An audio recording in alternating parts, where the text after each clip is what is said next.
Você continuaria fazendo algo se alguém estivesse vendo? É com essa provocação que eu trago aqui para a gente analisar junto o tema corrupção. Antes de iniciar uma reflexão mais profunda, vamos olhar o significado da palavra.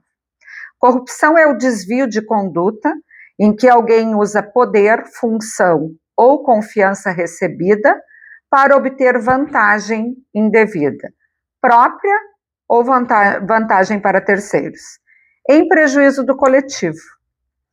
E vejam a origem da palavra corrupção, que vem do latim, da palavra corrompere, que significa estragar, apodrecer, deteriorar ou romper algo que estava inteiro.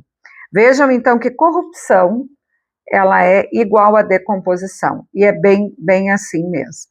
Em A República, Platão conta o mito de Giges, um pastor que encontra um anel e que esse anel dá o poder a ele de ficar invisível.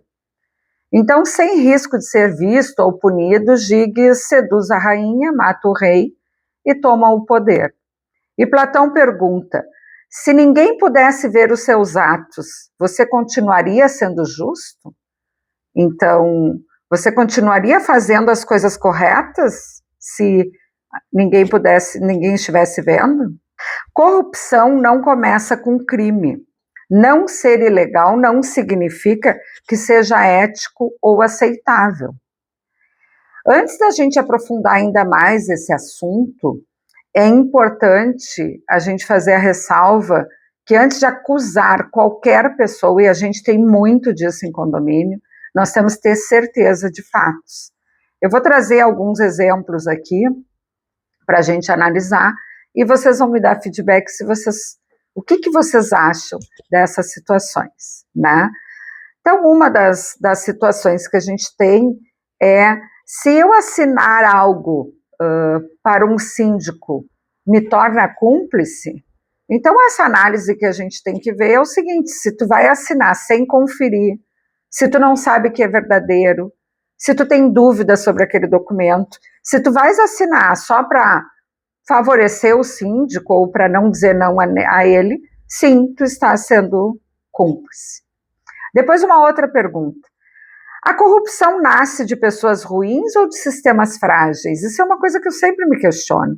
Por que a gente sabe, porque a gente vê em filmes, que existe corrupção em outros países, assim como no Brasil, e por que lá existe uma repressão a isso, né? Então a gente tem uma outra história para contar, que é a seguinte: uma rã jogada numa água quente, ela pula fora da panela. Mas se a água vai esquentando aos poucos, a rã vai ficando ali, ela vai se acostumando. E será que a gente também não se acostuma com essa situação? Em condomínios, a gente tem que, assim como no país, a gente tem que evitar as pequenas coisas, para que a água não fique cômoda para nós. A gente não pode aceitar e tem que eliminar. E daqui a um pouco a resposta para a pergunta que eu fiz é: se em outros países acontece, pode ser que sim, mas daqui a um pouco a reação deles frente a esse assunto é diferente. Então, pequenas tolerâncias repetidas anestesiam a consciência. Eu vou trazer aqui 3 situações para que a gente analise junto e depois vocês me deem feedback. Um síndico foi eleito inadimplente. Cíntia, pode síndico ser eleito inadimplente? Se a convenção não proíbe, pode. O que não deveria, então pode, é legal. O que não deveria é as pessoas elegerem um síndico inadimplente, um condômino inadimplente, mas de fato ele foi eleito. No dia posterior à eleição, ele chega para a administradora e determina que o processo de cobrança do condomínio contra ele, contra a unidade dele, seja baixado. Como que vocês imaginam que a administradora reage a esse assunto? E o que vocês acham dessa situação? Situação 2. Existe uma inadimplência, vou dizer aqui um valor aproximado de 14 mil reais, e a síndica se dirige à administradora com um recibo simples, pedindo que baixem aquela inadimplência, porque ela teria recebido aquele valor de 14 mil reais, e um prestador prestou o serviço ao condomínio e ela recebeu os 14 da inadimplência e repassou ao prestador, só que o pedido dela é que não houvesse a retenção dos impostos por esse recibo. Aqui uma ressalva: recibo, fazer pagamentos por recibo não tem nada de ilegal, desde que se faça as retenções. Mas a síndica, então, não queria fazer retenção. Como que vocês avaliam essa situação? Vocês acham que é correto a síndica receber o valor da inadimplência, sendo que ela tem uma administradora para fazer isso, e vocês acham correto que ela traga o recibo para fazer essa baixa? E a última situação: uma síndica argumentava que os prestadores de serviço não gostavam de aguardar o prazo para o pagamento das notas deles, eles não gostavam daquela demora de conferência, se o documento fiscal estava preenchido adequadamente. Então ela fazia solicitações de adiantamento para a sua conta, e ela argumentava que ela então pagaria direto aos prestadores.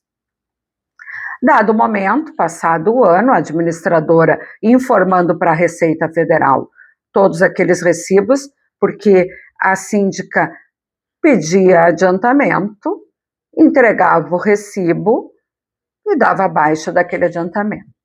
Findo o ano, a contadora de um dos prestadores entra em contato com a administradora, questionando por que essa administradora tinha informado a Receita Federal daquele volume, né, de receita do prestador, e a administradora argumentou então que se informou porque veio a informação do condomínio.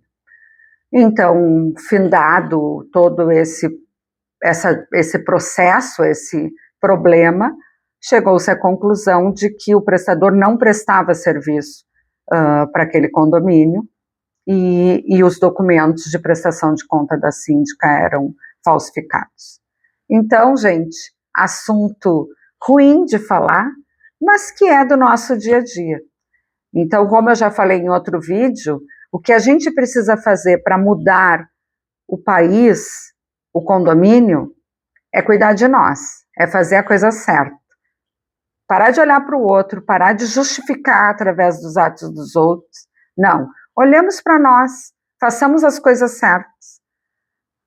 Não esquece de curtir esse vídeo, de compartilhar, e eu adoraria ouvir o feedback de vocês. Até o próximo vídeo.